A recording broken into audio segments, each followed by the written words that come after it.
Terima kasih Tuhan. Engkau Allah yang mengasihi kami. Engkau Allah yang tidak pernah berubah kasih dan setiamu. Terima kasih. Karena kami boleh Engkau angkat sebagai anak-anak-Mu. Kami boleh menyebut Engkau ya Aba, ya Bapa. Terima kasih Tuhan.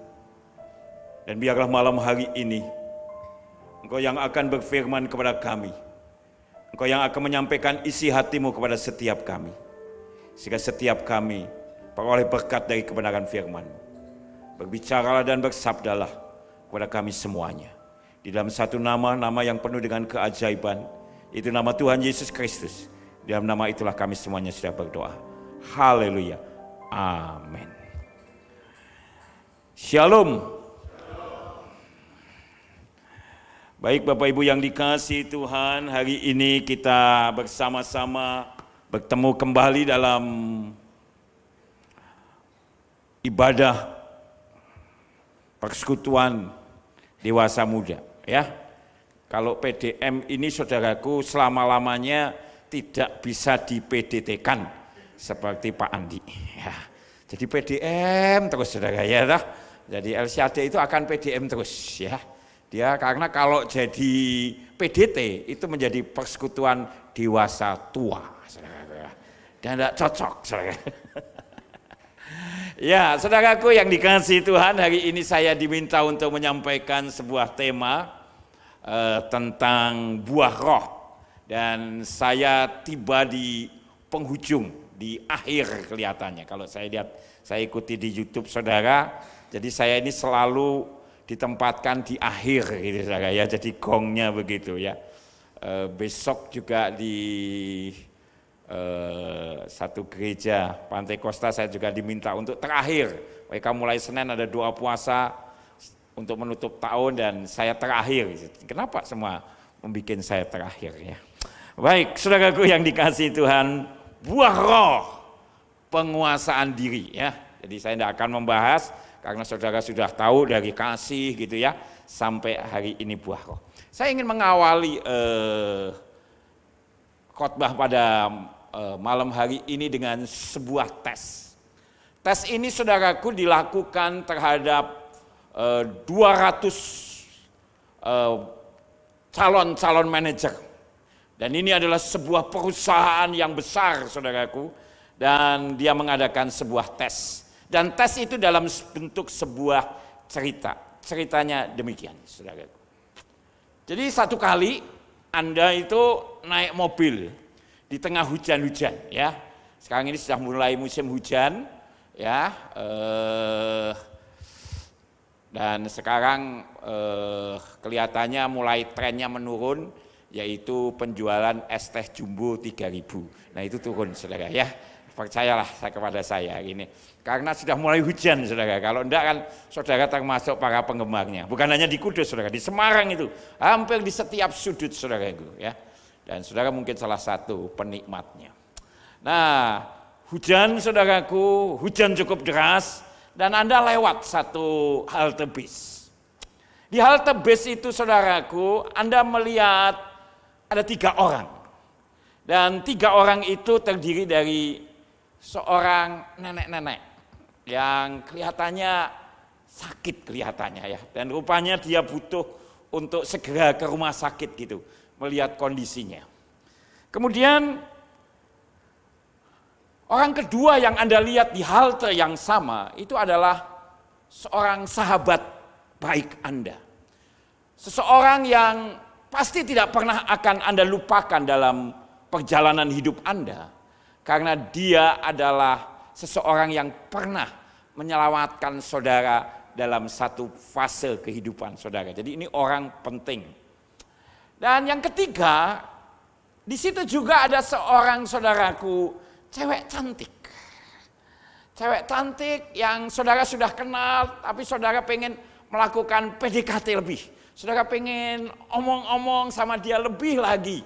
Dan mungkin satu kali akan masuk ke jenjang yang lebih serius. Pertanyaannya adalah, tapi dengan ada syarat kondisi ketentuan berlaku. Anda ini naiknya mobil Ferrari, saudaraku. Oh hebat ya. Dan Anda tahu mobil Ferrari itu penumpangnya hanya 2. Jadi hanya salah satu di antara ketiga orang ini yang bisa naik ke mobil saudara. Pertanyaannya adalah, siapa yang akan Anda beri tumpangan? Coba dipikir sebentar. Tapi jangan mikirnya kesuwen, nanti waktu saya habis. Nanti cuma mikir itu tok. Saudara tahu? Pertanyaannya adalah, siapa yang akan membawa nenek tua yang sakit itu? Angkat tangan.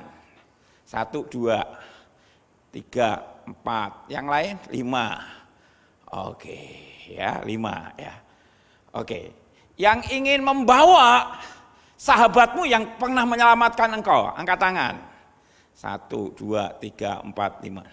Yang mau bawa ceweknya. Yang lain, ketoke bablas iki ketoke. Ketoke bablas. Saudara, memang ini masalah dilema sebetulnya. Dilema etis namanya. Karena kalau Anda bawa nenek itu, saudaraku, Anda merasa, ya aku bisa nolong gitu loh. Tapi kan, bagaimana dengan sahabatku? Ya kan? Bagaimana dengan kesempatan yang baik kepada gadis ini? Kalau Anda menolong sahabatmu, Anda pikir, waduh, kok rasanya enggak enak ya? Ada orang yang membutuhkan begitu ya kan? Rasanya kok piye gitu ya, toh ada orang, apalagi hatimu sedang tercondongkan nih dengan ini. Tapi kalau bawa cewek ini, saudaraku, yo kok kebangetan gitu ya, ya. Nah, tas ini dilakukan, saudaraku. 200 orang itu menjawab macam-macam. Sesuai dengan pilihan seperti saudara ini. Tapi menarik sekali, saudaraku. Ada satu yang menjawab berbeda dari 200 para manajer ini. Apa yang dilakukannya? Dia menjawab, saudaraku, saya akan turun dari mobil saya dan saya akan memberikan kunci mobil saya kepada sahabat saya untuk membawa nenek itu ke rumah sakit, dan saya akan menunggui teman yang sangat luar biasa ini PDKT di tengah gemericik air hujan. Semuanya tadi. Saya tidak pernah berpikir begitu kan. Karena kasihmu itu kadang-kadang, wah ya harus gini. Padahal sebenarnya kalau Anda menguasai diri, nah ini menguasai diri, berpikir sejenak begitu kan, ya kan tidak masalah. Anda berikan kunci mobilmu, wong dia sudah menyelamatkan nyawamu, pasti tidak akan bawa mobilmu, dan dia bisa bawa nolong anak ini. Sementara Anda mendekat, dan gadis itu pasti akan lebih terenyuh dengan saudara. Ternyata ada cowok yang mau nemani di tengah-tengah hujan dan tidak ada orang, saudara. Jatuh cintanya luar biasa. Nah, itulah penguasaan diri, saudara. Jadi tenang, saudara, pikirkan yang terbaik. Ya. Nah, menarik sekali kalau kita melihat di dalam Galatia pasal 5 ayat 23, buah roh terakhir itu adalah penguasaan diri. Nah, kata penguasaan diri dialihbahasakan dari bahasa Yunani ekrateia. Krat, dia itu pemerintah, menguasai. Makanya ada demokrat, itu sebetulnya kan yang berkuasa itu rakyat sebetulnya, ya. Nah, artinya adalah suatu kebijakan yang lahir dari seseorang yang mengendalikan hasrat atau gairah manusiawinya. Dan di dalam kamus Alkitab sendiri, kata ini itu diartikan demikian. Sebagai tindakan mengekang diri, menghindari diri dari keinginan-keinginan duniawi, yaitu keinginan mata, keinginan daging, dan keangkuhan hidup. Dan saudaraku yang dikasihi Tuhan, penguasaan diri ini menjadi sesuatu yang sangat-sangat penting. Karena apa? Karena berbicara tentang penguasaan diri, sebetulnya kita sedang berbicara, saudaraku, tentang benteng pertahanan. Ya, ini sangat penting sekali, benteng pertahanan dalam hidup kita. Maka saudaraku, kalau kita dapat menguasai diri kita, maka musuh yang akan masuk dalam hati kita itu tidak akan bisa masuk, saudaraku. Karena apa? Amsal pasal 25 ayat 28 menarik, berkata demikian. Orang yang tak dapat mengendalikan diri adalah seperti kota yang roboh temboknya atau bentengnya. Zaman dahulu, saudaraku, sebuah pertahanan kota itu adalah pada bentengnya. Kalau bentengnya hancur, bentengnya roboh, maka kota itu pasti bisa dikuasai. Dan itu yang terjadi, saudaraku, misalnya dengan tembok Yeriko atau benteng Yeriko. Ketika benteng itu hancur, maka mereka bisa dikalahkan. Itu juga yang terjadi walaupun pemerintah Kekaisaran Cina membangun apa yang namanya The Great Wall, yang panjangnya adalah 14.000 kilometer. Tapi ada bagian-bagian tertentu di mana itu roboh. Dan pasukan Mongol bisa masuk dan pada akhirnya menguasai China. Itulah yang membuat sebuah kota yang sangat megah, sangat luar biasa, Konstantinopel, hancur ketika Turki merobohkan bentengnya. Hampir semuanya, saudaraku. Walaupun benteng itu adalah benteng yang sangat kuat. Kalau Anda membaca sejarah, kota Konstantinopel menjadi kota yang lama hancur. Karena apa? Karena dia punya benteng yang namanya double wall. Bentengnya berlapis dua. Dan itu yang terjadi kalau Anda belajar tentang arkeologi di dalam Alkitab, diperkirakan oleh para ahli bahwa benteng Yeriko itu juga sama seperti Konstantinopel atau seringkali disebut dengan Byzantium. Itu juga double. Jadi ada benteng di depannya, ada benteng di belakangnya. Dan ini ada salah, saudaraku. Jadi ketika satu hancur, satu masih berdiri lagi, saudara. Nah, saudaraku yang dikasih Tuhan, itu yang menyebabkan Konstantinopel begitu lama hancur. Dan kalau bukan karena Tuhan, sekali lagi, Yeriko tidak mungkin bisa dikalahkan. Nah, saudaraku yang dikasihi Tuhan, dan ini dipakai oleh penulis Amsal yang berkata bahwa orang yang tak dapat mengendalikan diri adalah seperti kota yang roboh temboknya. Jadi sangat berbahaya sekali kalau kita tidak dapat mengendalikan diri kita. Maka kita akan menjadi orang yang tidak punya lagi kekuatan.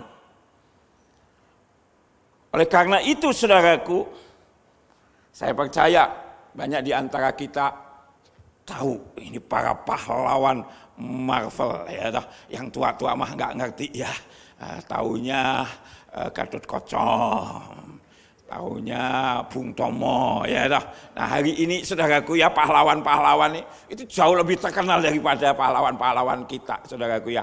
Kadang-kadang uang itu, saudaraku, ya, Anda kan ya enggak tahu itu pahlawan juga. Ki gambare sopo kok ireng gitu. Kadang-kadang begitu, saudara. Nah, saudaraku yang dikasihi Tuhan, ini adalah para pahlawan sekarang ini, ya. Dan semua anak-anak, semua kita juga senang nontonnya, saudaraku. Tapi menarik apa yang dikatakan Amsal 16 ayat 32.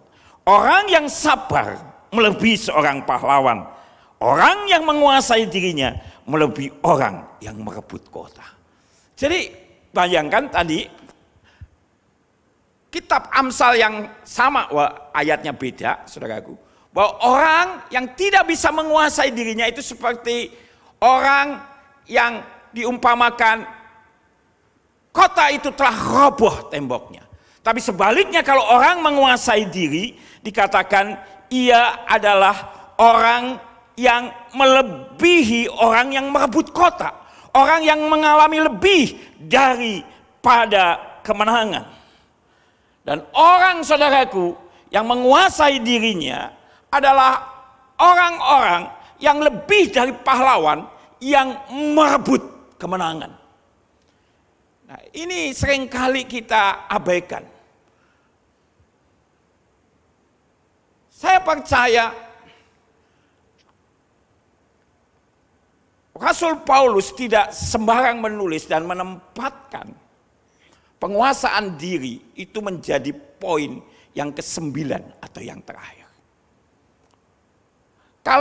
Karena kalau kasih tanpa penguasaan diri juga berbahaya, saudara.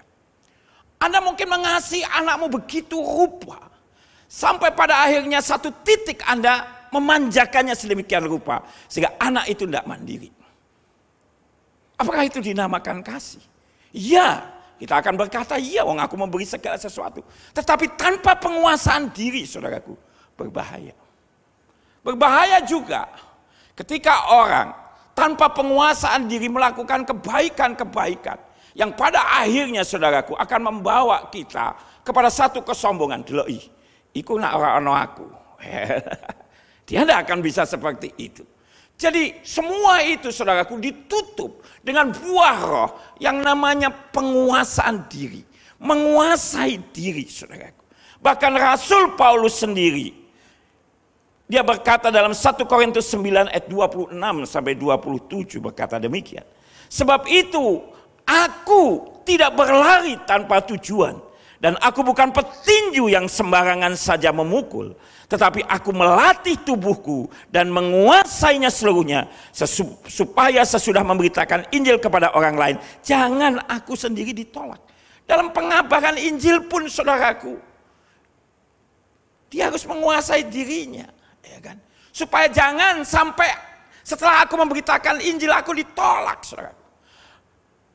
Bahayanya adalah ketika, mungkin ada seorang yang begitu luar biasa melayani kemana-mana, tapi dia tidak bisa menguasai dirinya. Dia lupa untuk mempunyai hubungan pribadi dengan Tuhan. Berbahaya, saudara.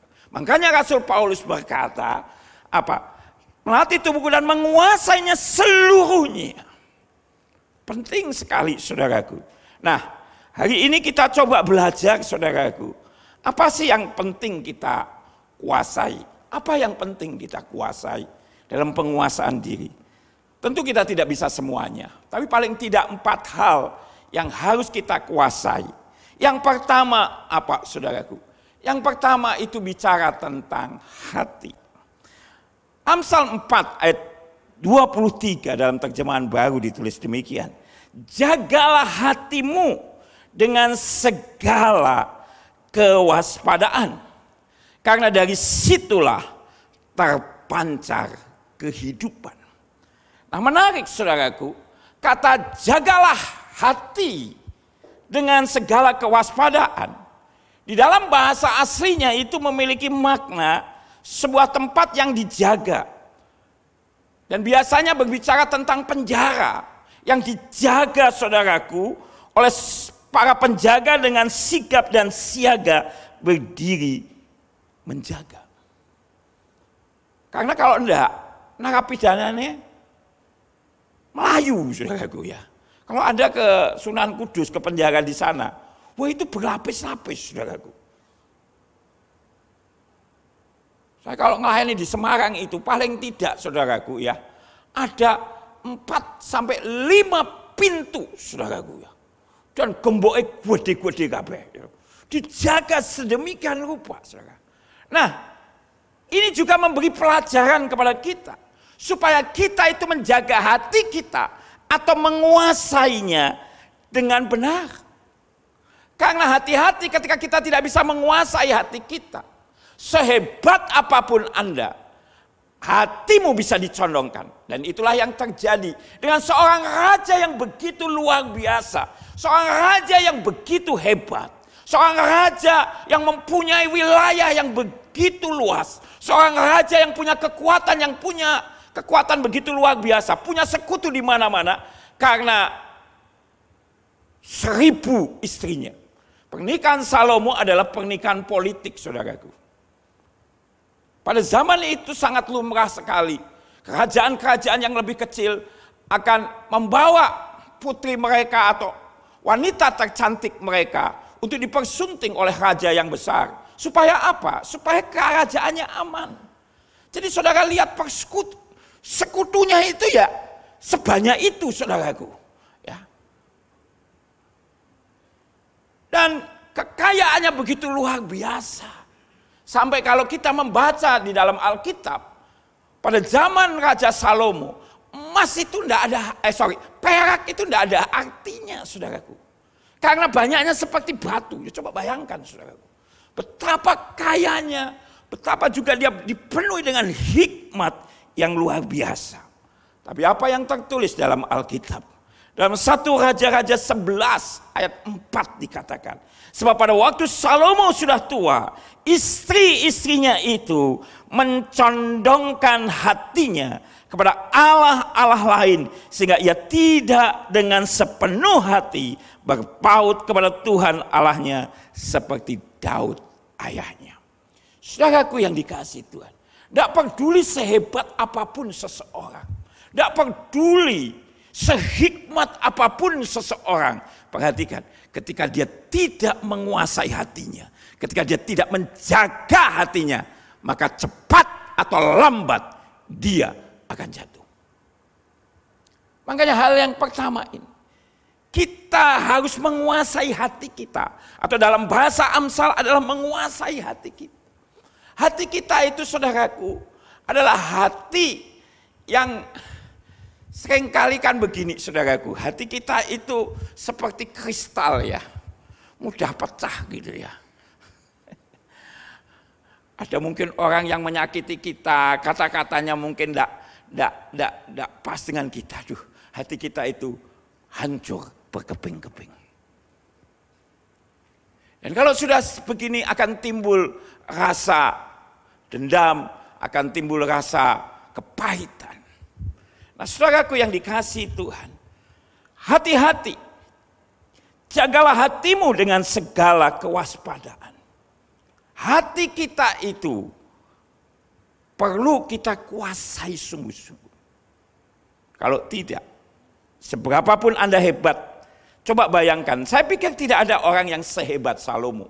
Bahkan Tuhan sudah berkata, sebelum dan sesudah engkau tidak akan ada lagi orang yang punya hikmat seperti engkau. Tapi sayangnya, Salomo masih berhikmat saya percaya. Tapi hatinya tidak dijaga. Hatinya tidak dikuasai. Saudaraku yang dikasihi Tuhan.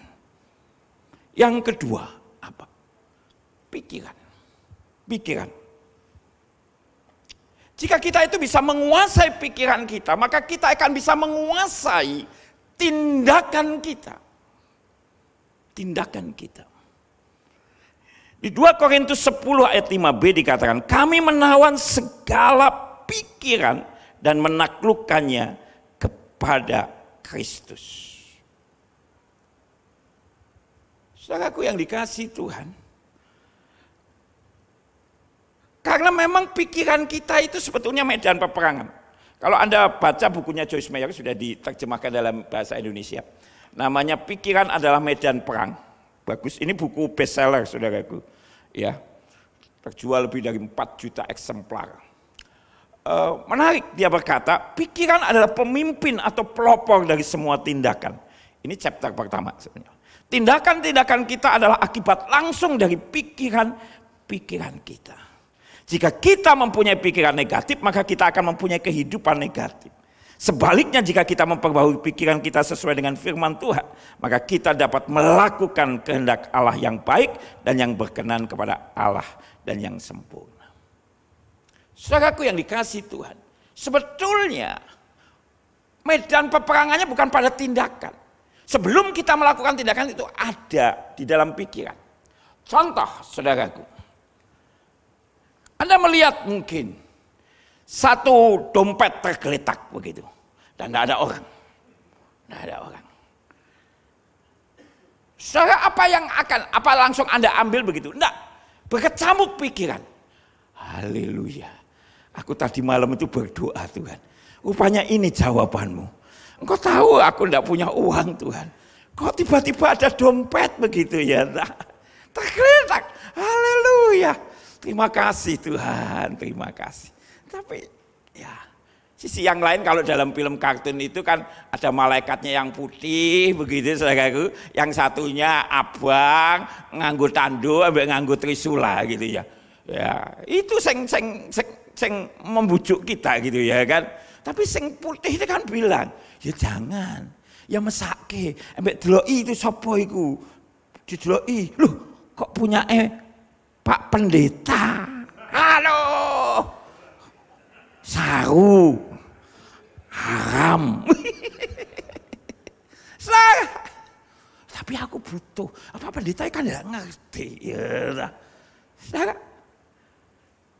Apapun yang Anda lakukan, apakah Anda mengambil untuk dirimu sendiri dan dimasukkan ke sakumu, atau Anda memberikan ke Pak Pendeta Andi, bukan lagi PDM, jauh lebih tua sekarang dari PDM El Sadai, itu dimulai dari sini. Pikiran. Ya. Jadi tindakan kita itu hanya sebagai sebuah respon. Respon dari sebuah pergumulan di pikiran. Nah, saudaraku yang dikasihi Tuhan. Jadi kalau kita tidak menguasai pikiran kita, dan pikiran kita itu dipenuhi dengan sesuatu yang negatif, maka tindakannya itu adalah tindakan yang negatif. Beberapa hari yang lalu atau beberapa bulan yang lalu ya, kita melihat, kita membaca di media sosial gitu.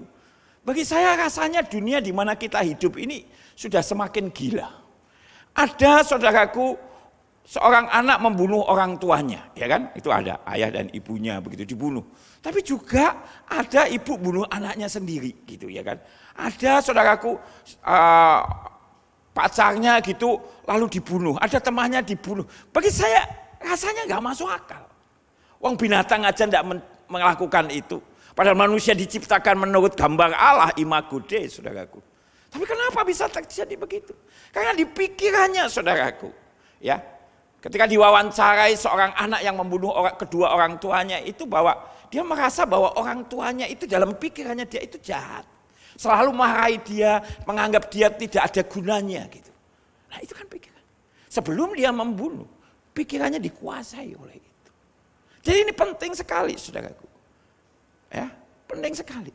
Menguasai bagaimana? Pertama hati, kemudian yang kedua adalah pikiran. Dan kalau kita berbicara saudaraku tentang seorang tokoh juga, sekali lagi saya mau katakan, ini tokoh-tokoh yang luar biasa. Kalau tadi kita belajar Salomo, maka tokoh yang kedua yang tidak kalah luar biasanya adalah Simson. Kita tahu dia orang yang begitu kuat, ya kan? Bahkan pintu gerbang salah satu kota di Filistin itu dipanggul sama dia, saudaraku. Ya. Dan dia bisa mengalahkan 1.000 orang, saudaraku, tentara Filistin, hanya dengan sebuah rahang keledai, tulang rahang keledai yang mati, yang diambil, saudara, dan 1.000 orang mati.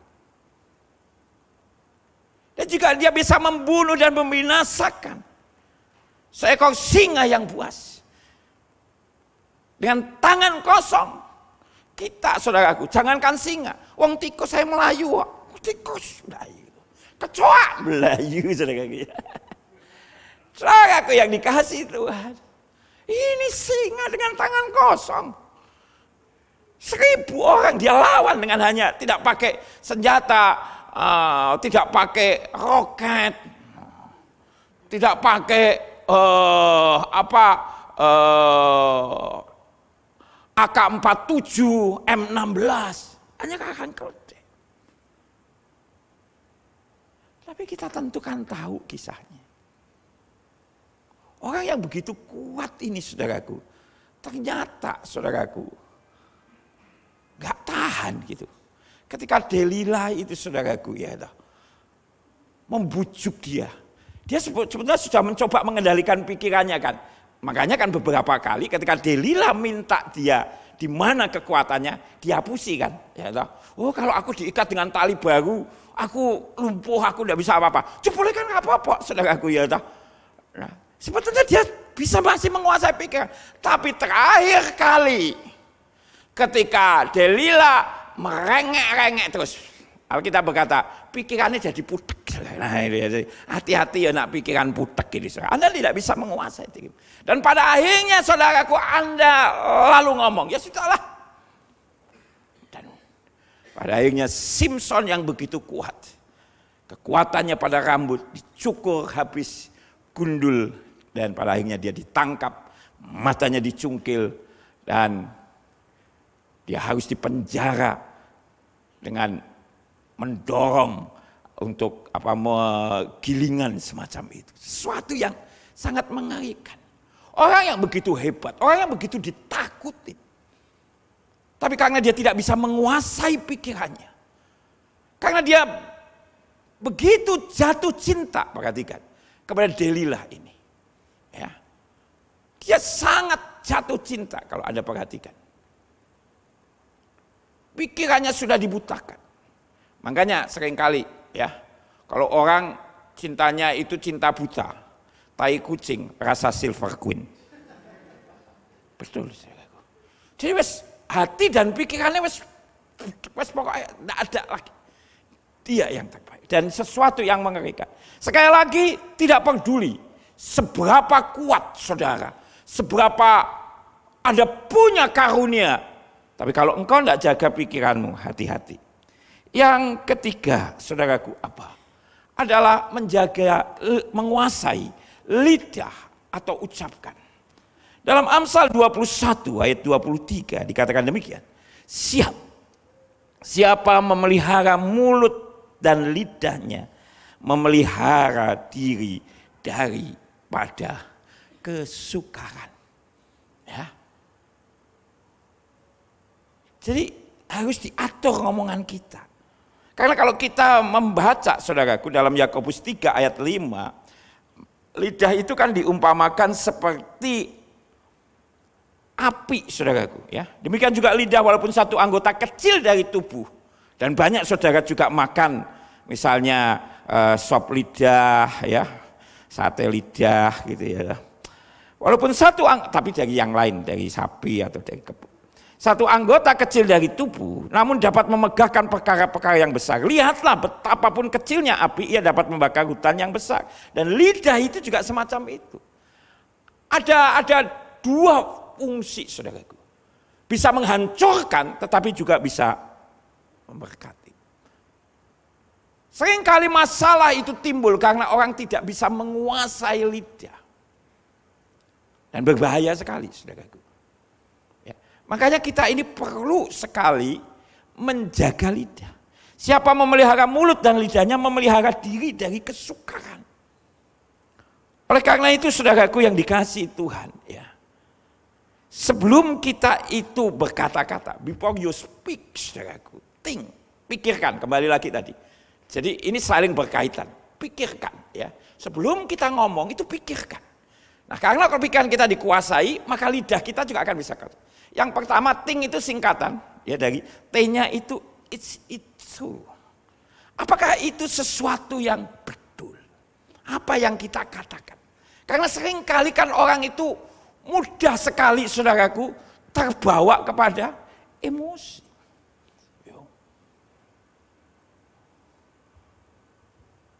Seringkali saudaraku kita menyatakan sesuatu itu bukan pada sesuatu yang betul, saudaraku. Apakah itu sesuatu yang benar? Benar enggak gitu ya? Apalagi hari-hari ini berita hoak itu kan macam-macam, saudaraku ya. Ada banyak berita hoak yang terjadi. Bahkan seringkali ya, kita itu mudah menangkap gitu ya. Saya itu ya kadang-kadang ya heran gitu ya.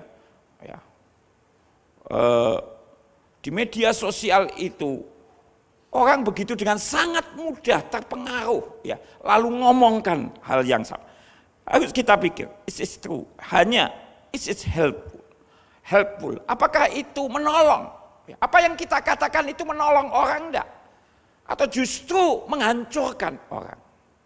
Ya, menghancurkan orang. Di bulan Mei, saya baru pulang dengan Bu Lani dari pelayanan di Sumatera Utara, di kota-kota, ada di Medan, ada KKR kesembuhan di Medan, di Pak di beberapa kota sampai ke Aceh.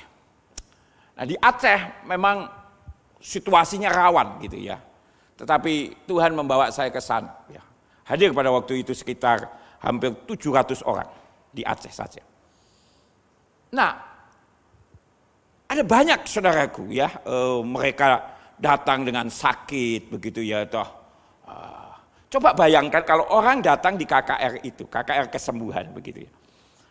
Ada seorang yang di kabupaten apa itu? Kabupaten satu namanya Kabupaten Baru, sudah lama sih itu. Namanya Kabupaten Pak. Itu ada seorang gadis. Punggungnya itu es ya. Dan itu sudah tidak bisa jadi punggungnya seperti es gitu.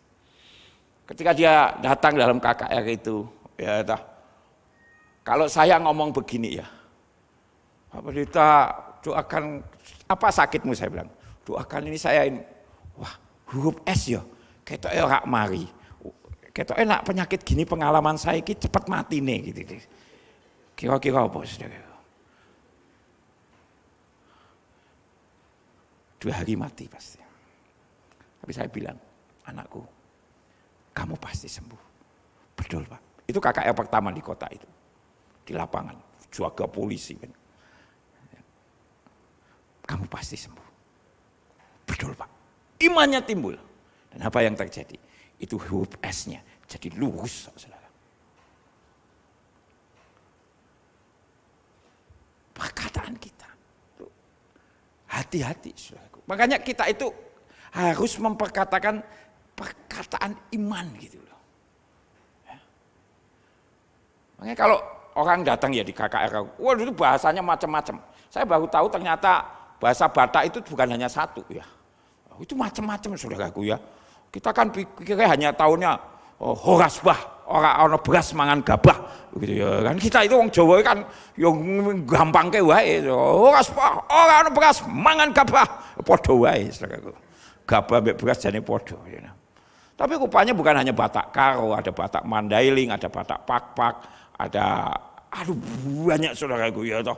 Dan silakannya ketika KKR itu kabeh do nganggo bahasa Batak. Iki opo aku beli horas bah iki kita. Untung ada beberapa terjemah yang menolong saya. Saudara, nah disitulah kita. Apakah perkataan kita itu menolong dia? Apakah inspiring? Saya memberikan, yuk percaya ya. Memberi inspirasi. Tuhan sanggup, Tuhan Yesus tidak pernah berubah. Makanya selalu saya katakan, kalau memang kata-kata yang penuh dengan keluhan, lah kok wis pindah.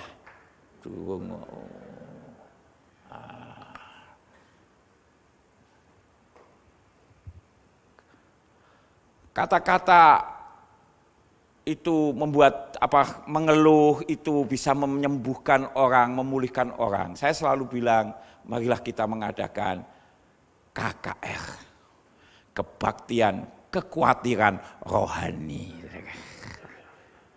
Enggak itu. Ketika Anda mengucapkan sesuatu kata yang tidak inspiring, orang itu, aku didoake ya, aku stroke, aku takut,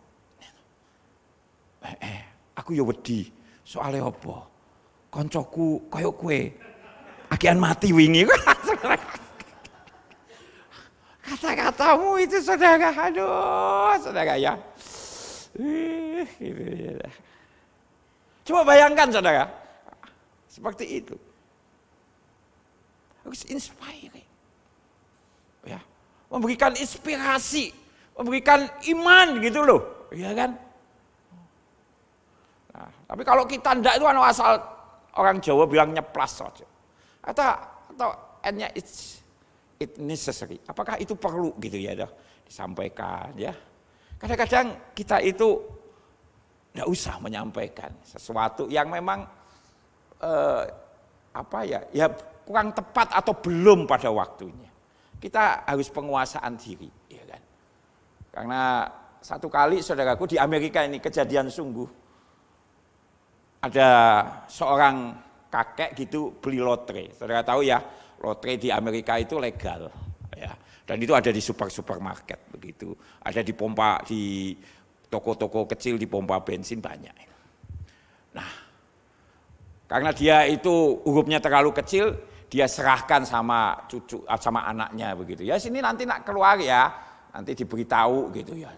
Dan betul pada waktu pengundian lotre saudara, anaknya itu lihat saudaraku di TV dan ternyata itu mendapat hadiah saudaraku yang pertama ya sekian juta dolar begitu saudaraku. Wah dia dengan cepat-cepat dia berkata, kakek, ada apa anakku, kakek, kamu menang 1 juta dolar gitu, teriak keras. Kakek saudaraku dengar gitu, terkejut saudaraku, dan saking terkejutnya, saking senengnya saudara, kemudian glek mati saudara. Jane yo pelan-pelan loh ya dah. Kayak kalau punya uang 1 juta dolar mau buat apa? Kan gitu saudara. Oh kakek menang, hah menang.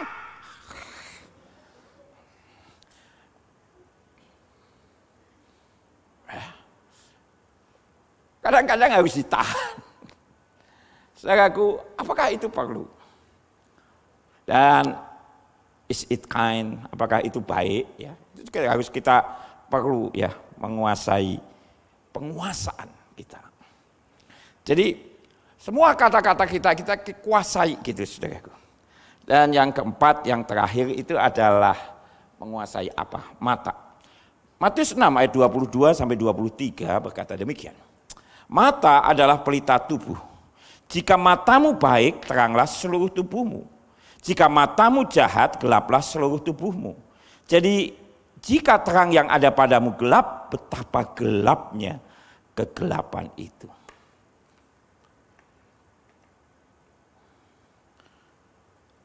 Mata itu adalah pelita tubuh. Ya. Nah, kalau mata ini gelap, maka dikatakan betapa gelapnya kegelapan itu. Karena orang sudah tidak bisa lagi lihat. Jadi kita itu harus jaga ini mata, saudara. Dan saya mau katakan dengan jujur, ini juga bukan orang sembarangan. Ini orang hebat di Alkitab. Namanya siapa? Daud. Daud jatuh karena apa? Tidak bisa menguasai matanya.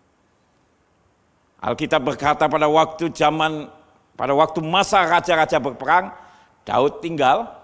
Dan kemudian dia mulai berjalan-jalan di atas sotoh istananya dan dia lihat ada seorang wanita mandi. Makanya ojo nginceng wong adus. Ngono ae kowe. Ya, ojo nginceng wong adus. Nah kita tahu ya kisah selanjutnya. Banyak orang nggak sadar. Rasanya sepele gitu ya. Kok begitu? Tapi inilah. Dan pada akhirnya kan kita tahu tindakan-tindakan Daud selanjutnya. Sampai pada akhirnya dia menyuruh untuk Uria itu berperang begitu. Sampai dia mati karena disuruh pulang tidak balik omai. Dia pikir kan, wah ini berzina ya, baikku jadi diakui. Kan waktu itu belum ada tes DNA, jadi tidak masalah gitu ya. Daud itu ya pintar saudaraku. Ya. Tapi kan cilaka iki, Uria iki gak nganut, malah cuma duduk di pintu gerbang istana tok gitu ya. Daud bilang balik gitu ya, balik omah ya. Ada istrimu yang nunggu kamu. Enggak. Bagaimana aku bisa pulang ke rumah, tidur dengan istriku, sedang teman-temanku sedang mempertaruhkan nyawa untuk berperang. Daud gagal rencananya. Pada akhirnya dia akan panggil utusan untuk dikirim ke Panglima Yoab. Tempatkan dia di tempat yang paling berbahaya. Dan di situ memang dia mati. Tapi akhirnya kan Tuhan gak senang dan akhirnya diutuslah Nabi Nathan. Ya, seperti nama anak saya hari ini ya yang saya bawa. Nathan anak saya yang ketiga. Dibawa dan ditegur dengan keras. Dari mana itu mulainya? Ya dari matanya, saudaraku, ya kan? Dari matanya. Jadi hati-hati, saudaraku. Orang sekali berdaud saja bisa jatuh. Orang yang dikatakan menjadi sahabat Allah, itu aja bisa jatuh. Jadi kita perlu sangat-sangat berhati-hati dengan mata kita.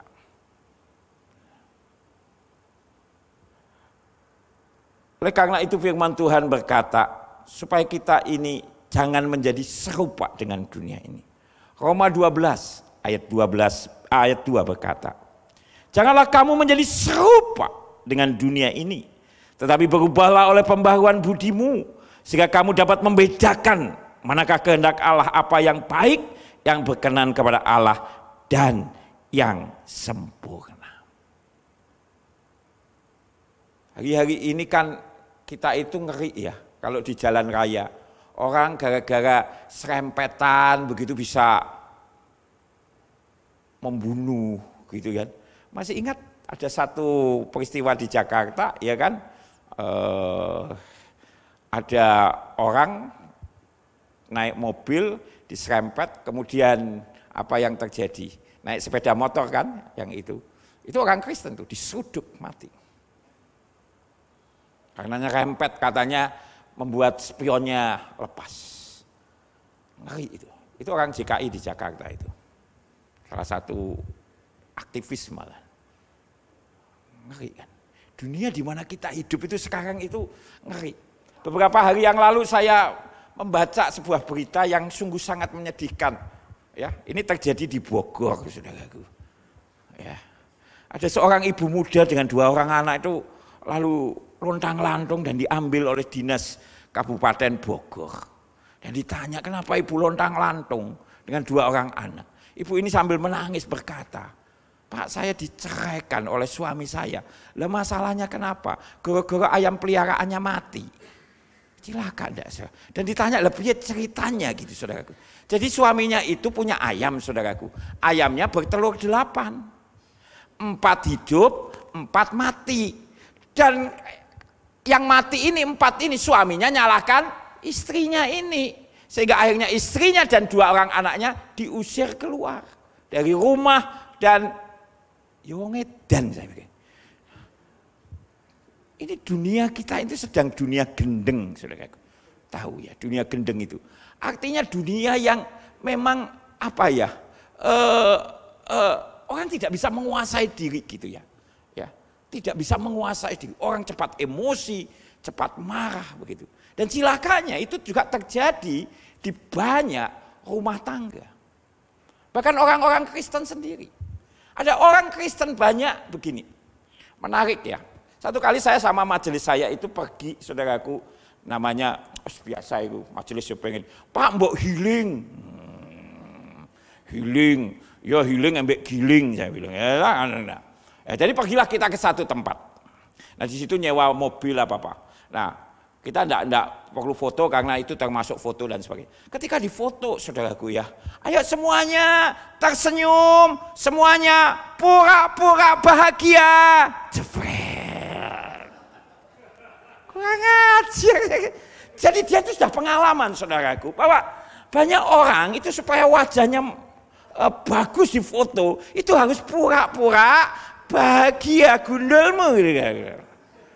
Jadi saya tengking gitu. Itu perkataan enggak bagus itu, pura-pura bahagia. Kalau dia mulai, dan itu semua gitu, dia pasti ngomong begitu. Itu artinya memang nature-nya begitu. Pura-pura bahagia, senyum, cepet gitu. Tapi saya pikir, iya ya, banyak orang pura-pura. Pura-pura bahagia, pura-pura sukacita gitu. Ya karena memang seringkali harus menampilkan sesuatu yang kelihatannya wah. Bahkan maaf kata, hamba Tuhan juga bisa begitu. Pura-pura gitu ya kan, wah, bahagia, ya, padahal sedang makan hati, saudara. Nggak mudah juga. Tapi inilah dunia di mana kita hidup, ya. Kita juga banyak melihat para selebritis begitu yang kelihatannya wah kelihatannya mesra, gandeng kanan kiri, wah kemana TikTok, Instagram selalu ternyata pura-pura bahagia karena dijotosi gitu. Setelah itu akhirnya cerai. Dan itu kan banyak. Saya harap pagi kita menguasai diri kita Bapak Ibu, ya. Kuasai saudaraku. Hati kita, kuasai pikiran kita, kuasai lidah kita, kuasai mata kita. Saudaraku yang dikasihi Tuhan, memang tidak mudah ya. Karena kita itu juga seringkali kan ada spontanitas begitu ya. Waduh, gitu langsung dihantam. Tetapi itu akan membawa kepada mara bahaya. Oleh karena itu Bapak Ibu saudaraku yang dikasihi Tuhan, biarlah kita semuanya menutup rangkaian buah roh ini dengan penguasaan diri. Kuasai diri kita ya. Kita tahu kita punya Tuhan yang luar biasa. Tuhan itu luar biasa penguasaan dirinya. Kalau Anda melihat ya, Tuhan itu kan Tuhan yang besar.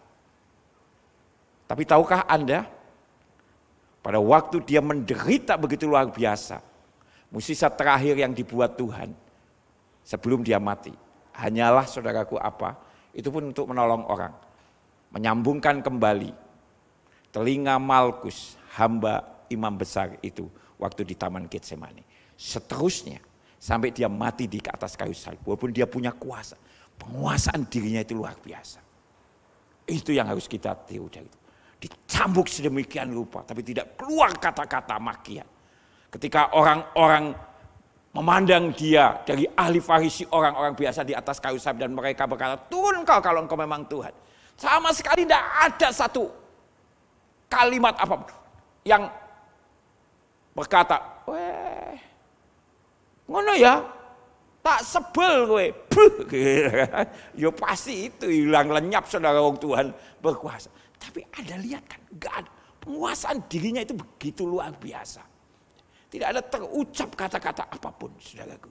Kata-kata sesuatu yang bahkan justru yang terjadi adalah Bapa ampuni mereka. Itu penguasaan diri Tuhan itu luar biasa. Ya. Karena kadang-kadang kalau kita sakit itu kan, kadang-kadang itu kan perkataan kita kepada Tuhan juga enggak bagus gitu ya toh. Tuhan kenapa ini terjadi padaku? Engkau sudah tidak sayang lagi samaku. Wes, orang ana Tuhan-Tuhanan, orang ana gereja-gerejanan, orang ana sembayang-sembayangan.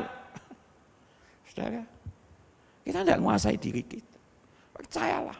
Karena firman Tuhan berkata apa? Dalam tinggal tenanglah terletak kekuatanmu. Disitulah kita. Percayalah, kita punya Tuhan yang luar biasa. Tuhan yang sanggup menolong.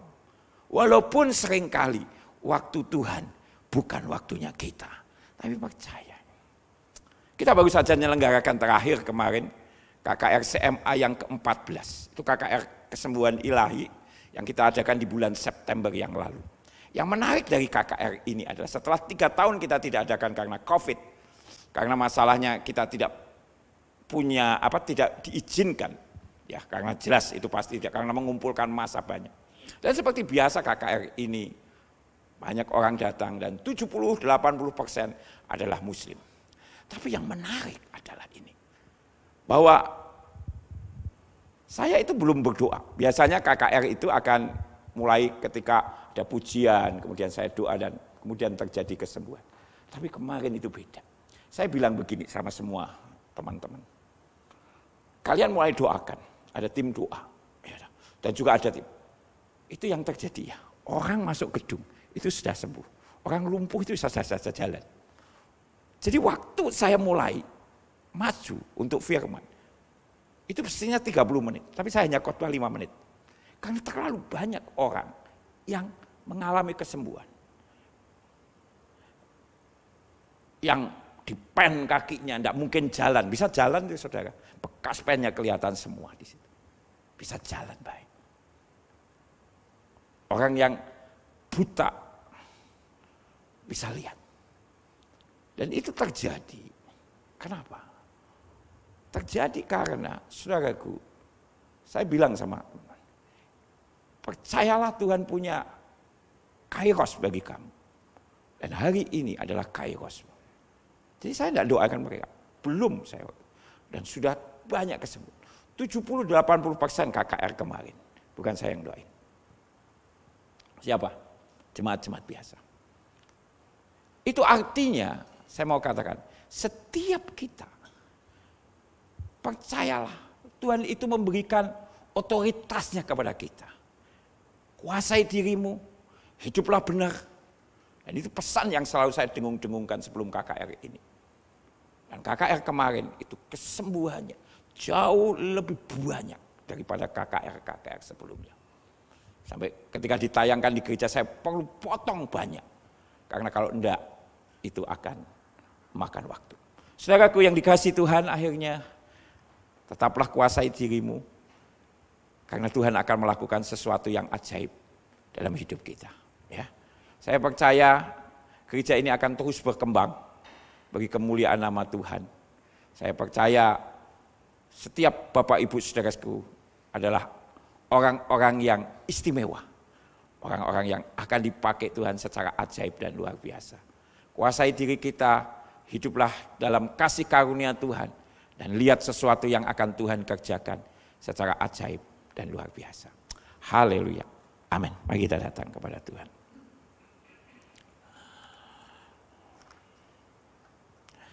Kita akan nyanyi satu pujian, musim akan selalu berganti.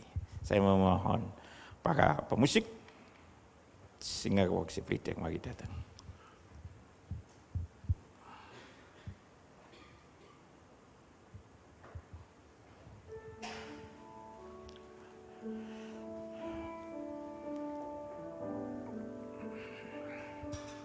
Mari bangkit berdiri bersama-sama. Yuk kita nyembah Tuhan, biarkan Tuhan bekerja melalui diri kita. Selama kita menguasai diri kita, hati kita, pikiran kita, mulut kita, mata kita. Tuhan akan pakai secara ajaib dan luar biasa. Musim akan selalu berganti. Kasih Tuhan tetap abadi, tak akan berubah, sampai selamanya. Ku tetap percaya,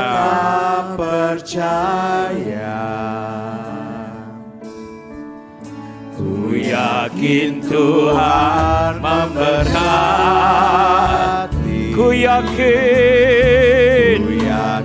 Tuhan melindungi. Burung di udara, Tuhan pelihara, karena kasih-Nya. Tuhan selalu menolongku, selalu menjagaku, sehelai di rambutku tak akan terjatuh tanpa seizin-Mu.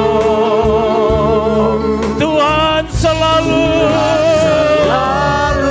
menolongku, selalu menjagaku.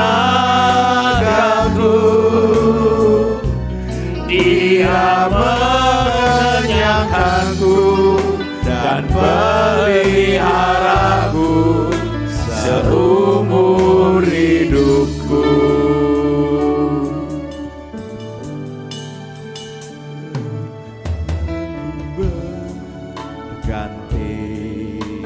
kasih Tuhan. Kasih Tuhan tetap Percayalah, abadi. Dia Allah yang mengasihi engkau.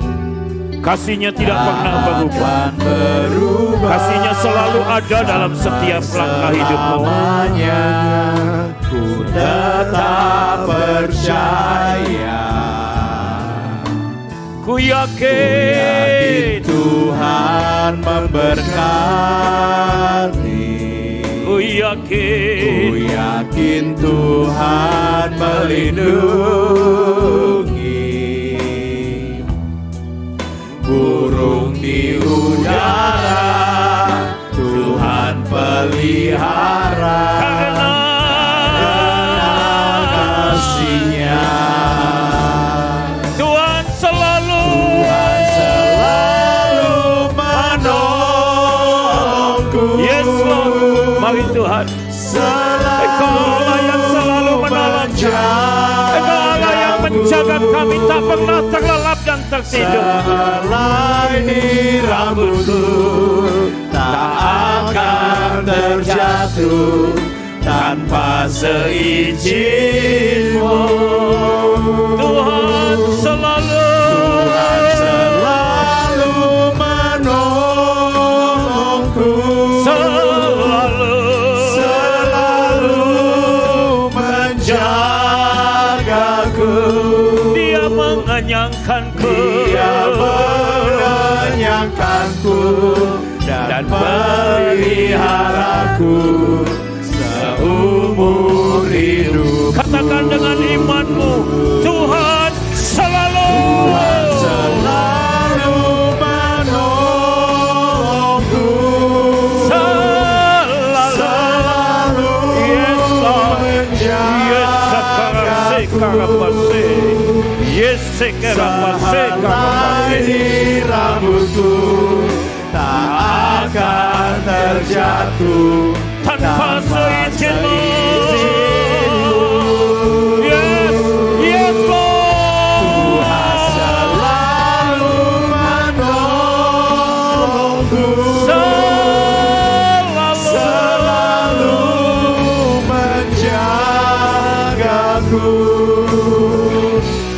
Dia mengenyangkanku dan meliharaku seumur hidupku. Dia mengenyangkanku dan meliharaku seumur hidupku. Dia mengenyangkanku dan peliharaku seumur hidupku. Mari berikan kemuliaan untuk Allah kita yang besar.